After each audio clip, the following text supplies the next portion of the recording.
Hello বন্ধুরা, আমার এই ছোট্ট চ্যানেলে এজেড ব্লগসের সকল বন্ধুকে অনেক স্বাগত জানাই। আজকের রেসিপি বাটা মাছের ঝাল। তবে এই পদ্ধতিতে করে খেয়েছো নাকি জানি না, এটা যদি খাও একবার মুখে লেগে থাকবে।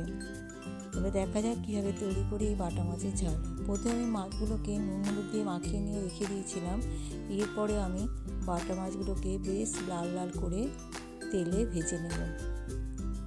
ভীষণ সহজ পদ্ধতিতে তৈরি করে দিচ্ছি। তেলের মধ্যে দিয়ে দিলাম অল্প একটু কালো জিরে আর একটা শুকনো লঙ্কা। এরপর দিয়ে দিলাম কেটে রাখা আলু। তোমরা আলু চাইলে দিতে পারো, নাও দিতে পারো। তবে এই রেসিপিটা খেলে মনে হয় না যে অন্য রেসিপি আবার তৈরি করব। অনেকে বলে সর্ষে দিলে নাকি তেতো হয়ে যায়। এইভাবে করে একবার দেখো তো, যদি ভালো লাগে। এরপর আলুর মধ্যে আমি দিয়ে দিচ্ছি অল্প পরিমাণে নুন, পরিমাণ মতো, আর দিয়ে দেবো একটু হলুদ। দিয়ে ভালো করে বেশ করে আমি এটাকে হালকা হালকা করে ভেজে নেব। তবে খুব বেশি ভাজবো না আলুটা।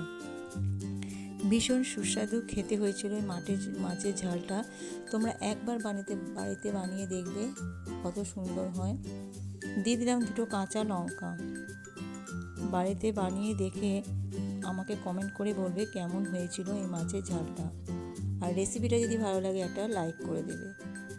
এরপর আমি দিয়ে দিলাম অল্প পরিমাণে জল। জলটা ফুটে উঠেছে, আলুগুলো সেদ্ধ হয়ে গেছে। দিয়ে দিলাম আমি মাছগুলো দিয়ে ভালো করে একটু এপিট ওপিট করে নাড়াচাড়া করে দিচ্ছি। এরপর দিয়ে দেবো সেই সর্ষে বাটাটা। এর মধ্যে অবশ্যই আমার পোস্ত বাটাও ছিল। এরপর দিয়ে দেবো একটু নামানোর আগে অবশ্যই কাঁচা সর্ষের তেল। তৈরি হয়ে গেল আমার এই বাটা মাছের ঝাল। ভীষণ টেস্টি, একটা গরম ভাতের সাথে অসাধারণ লাগে খেতে।